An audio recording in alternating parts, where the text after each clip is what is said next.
My name is Michael Jordan. I play professional basketball for the Chicago Bulls. 32 seconds to go. A 1-point lead for Georgetown. Gordy to Black. The time, 18. Shot, Jordan! Michael Jordan! If I had to trace my evolution, the Michael Jordan evolution, it always had to start back in college. Hitting a shot against Georgetown in 1982 when I really didn't know exactly what I was doing. North Carolina has won the 1982 NCAA championship. It awakened a person inside of me to excel, to compete, to excel, to be one of the best or be the best. That drove me.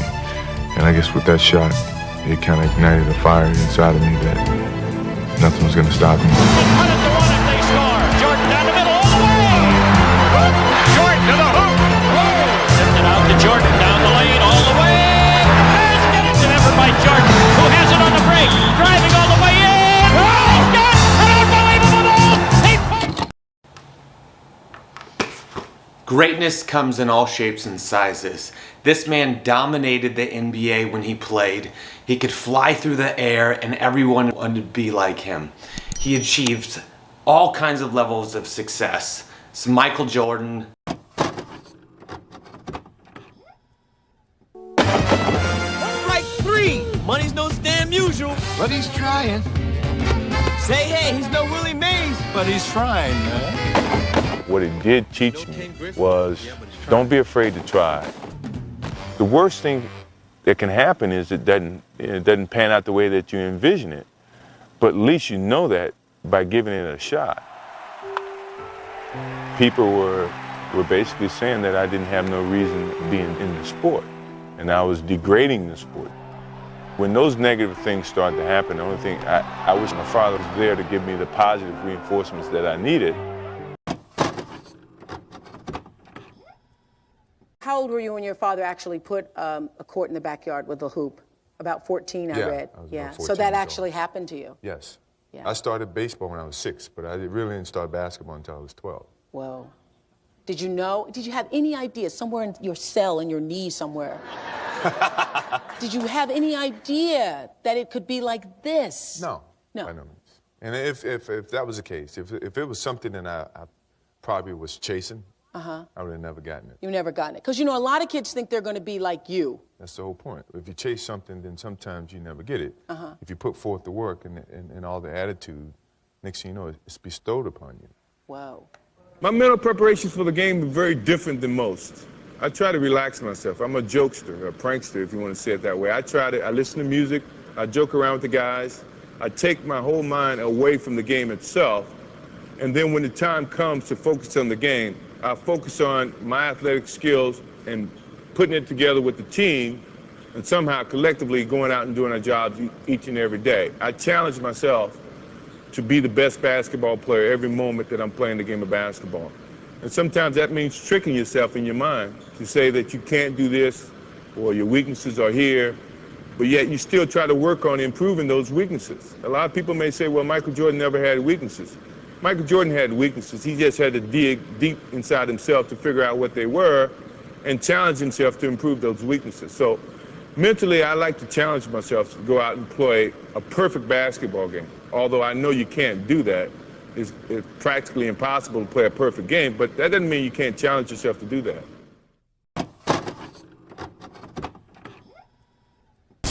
Michael could beat you in a lot of different ways. He can beat you mentally, beat you physically, he can guard you, and he can score.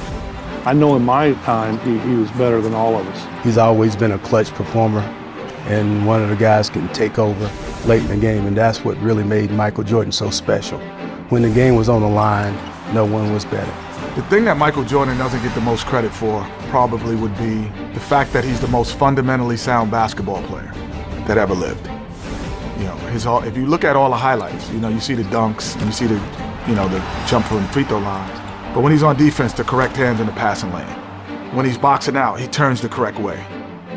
When he's in defensive position, he's weak side, he's on the right side of the ball. Like, he's the most fundamentally sound basketball player who was the greatest athlete. Most guys who are super athletic don't do that. To me, that's the one thing he does not get credit for.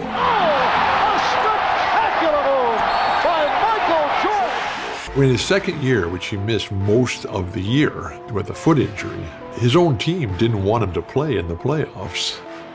And they were going to be playing against the Boston Celtics in the very first round.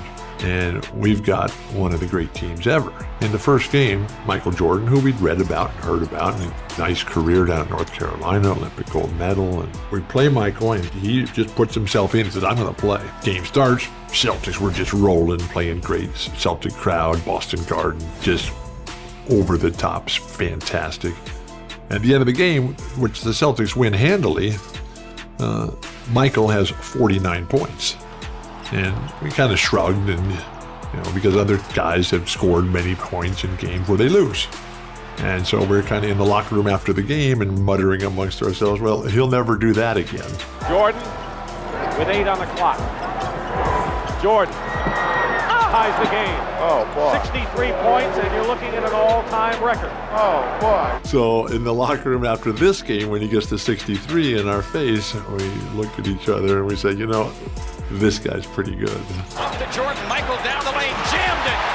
Michael Jordan to the hole for the jam. To compete, to win, that's all I live for, really. When you lose, you're easily forgotten, and I don't think anyone want to go to their graves forgotten. If you really wanted to get a look into Michael's soul, you would actually watch a practice, not a game. When you watch somebody that talented, that focused in practice, that hardworking, that dominant in practice. I mean, he made every single drill feel like Game 7 of the finals. That's how competitive he was. And he just set a tone for himself and for the whole team with the way he approached practice. And that was pretty unique.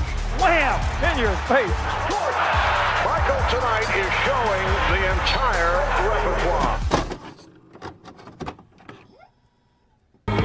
When this series started, the two things they said about the Bulls were they were old and they were tired, which obviously had nothing to do with what was going to happen in the future. Well, I mean, that's true. We are old. And sure, we're tired. It's been a long season.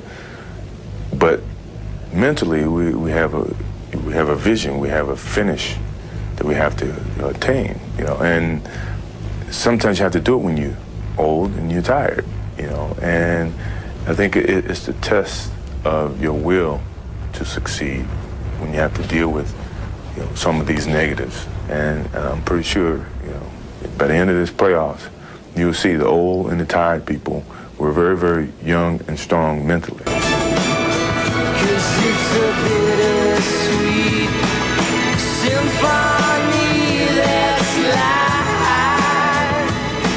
Won 5, on the verge of maybe winning 6. Do you feel yourself getting full? You know what I mean? You're hungry or you're full yet? No, you feel yourself getting full because each time that you win, it takes away a little bit of that hunger, which is a challenge within itself.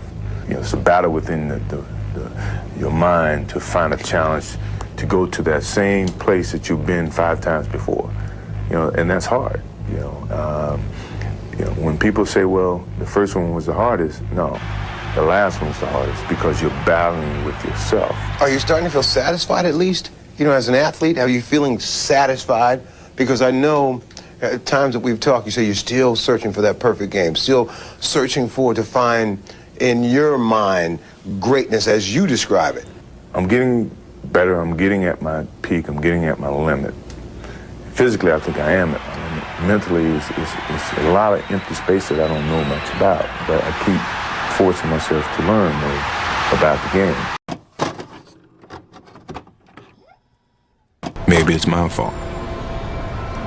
Maybe I led you to believe it was easy when it wasn't.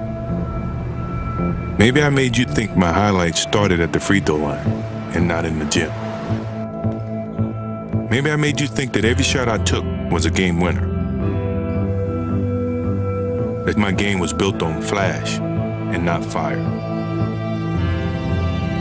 Maybe it's my fault that you didn't see that failure gave me strength, that my pain was my motivation. Maybe I led you to believe that basketball was a God-given gift and and not something I worked for. Every single day of my life. Maybe I destroyed the game. Or maybe you're just making excuses.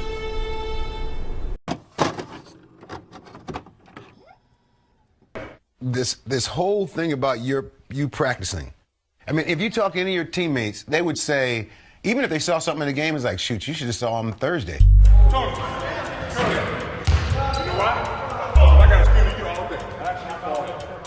To practice with you was like they had a game instead of a practice. And when I got to the pros with Kevin Lockery, you know, when I was drafted number 3, Kevin Lockery used to put me on the starting 5. We used to be killing the second 5. But he wanted to test me out. So we can be, let's say we're going to 8, and it could be 5-1 or 5-2 against the second team. And if you lose, you got to run. He would switch me in the middle of the game to the second team. And I'm saying, well, okay, he's trying to prove a point. Boom, we'll bounce back and win the game.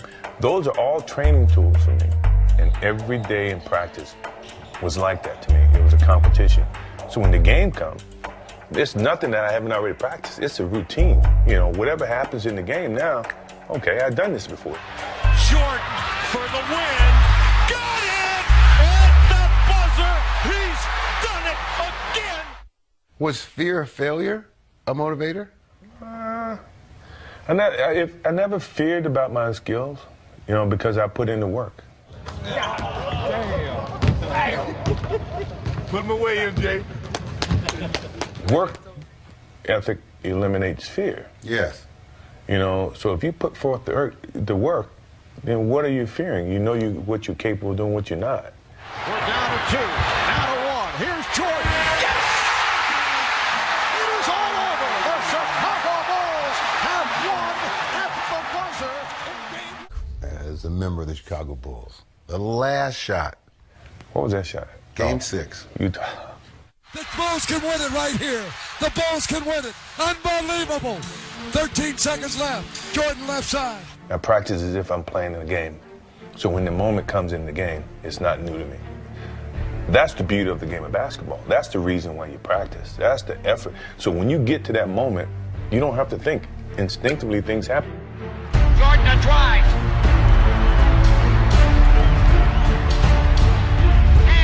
Fires. Yes! The Bulls lead 87-86. Michael Jordan. I'm always going to love the game. I'm always going to feel like, you know, or keep people off guard by not knowing, you know, I can still play the game if I choose to play the game. The game should be fun. I enjoy the game. I think the game brings out a lot of happiness and joy to me, and I try to express that in the way that I play. And the people that are watching, I like to give them that sense of enjoyment as well. So if I ever feel that I'm not playing the game for fun or enjoying the game, then I know it's time for me to quit. My love for the game goes from year to year. As I can continue to create my appetite and determination and certain goals for myself to achieve, then I'm gonna be playing. When you say that, never, you know, you better be sure that, you know, things are 100% that way, you know, and I couldn't because of my love for the game, but I was pretty sure, you know, when I left the game in '98, I was, you know, pretty sure that I wouldn't come back to the game, you know, 99.9% sure. Sports is a tool that teaches, you know, and it teaches you bad things. It can also teach you good things. It's how you perceive those things.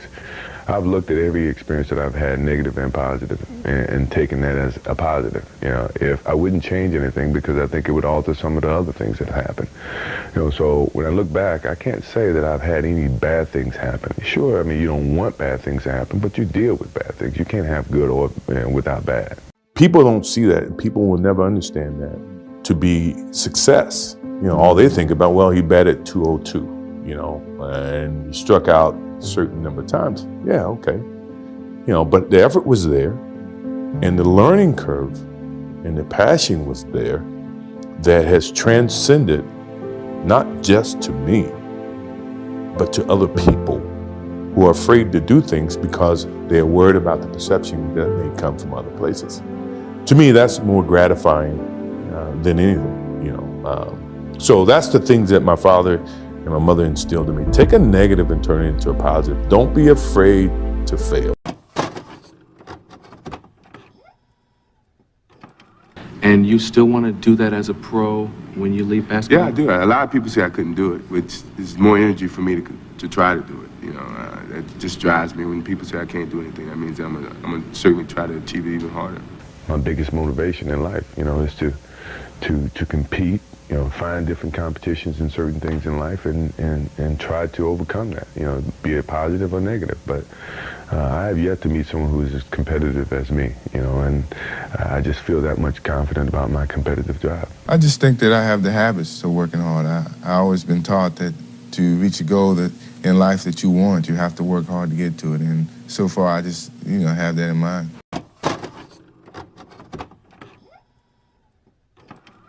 Winning has a price, and leadership has a price. So I pulled people along when they didn't want to be pulled. I challenge people when they don't want to be challenged. Once you join the team, you live at a certain standard that I played the game, and I wasn't going to take any less. Now, that means I had to go in there and get in your ass a little bit, and I did that. You ask all my teammates, one thing about Michael Jordan was he never asked me to do something that he didn't fucking do. I wanted to win, but I wanted them to win and be a part of that as well. Like, I don't have to do this. I'm only doing it because it is who I am. That's how I played the game. That was my mentality. If you don't want to play that way, don't play that way. When we can learn from people who have achieved great level of success, and the phrase stand on shoulders giant. So for example, you've just watched a series of what make this person great. Now, if you adopt these same behaviors, some may work for you, some may not. But the series and other videos that we share will hopefully help you achieve levels of greatness in your life. Adopting behaviors that successful people do will only help you out achieve more. You can take some and you can drop some. You don't have to do them all. Some may work for you, some may not. So hopefully you learn from these behaviors, you start adapting some to your life. I get to create a video about what makes you great in the future. Please like, share, and subscribe, and I appreciate you watching these videos. Thank you.